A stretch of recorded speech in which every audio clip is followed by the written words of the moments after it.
Bengaluru gold smuggling case కీలక మలుపు తిరిగింది. బంగారం స్మగ్లింగ్తో తనకు సంబంధం లేదని రణ్యారావు, అసలు ఆమె మాతో కలిసి ఉండడం లేదని డీజీపీ రామచంద్రరావు అంటున్నారు.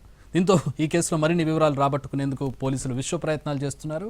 కస్టడీలో తనను టార్చర్ చేశారని, ఆహారం కూడా ఇవ్వకుండా వేధించారని ఆరోపించారు రణ్యారావు.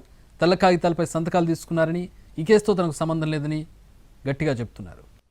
తనను డిఆర్ఐ అధికారులు ఎయిర్పోర్ట్లో అరెస్ట్ చేయలేదని, విమానంలోనే అరెస్ట్ చేశారని అంటున్నారు. జైల్లో తనను చాలాసార్లు కొట్టారని ఆవేదన వ్యక్తం చేశారు. తనపై శారీరకంగా దాడి చేశారని, 10 నుంచి 15 సార్లు చెంపదెబ్బలు కొట్టారని లేఖలో పేర్కొన్నారు.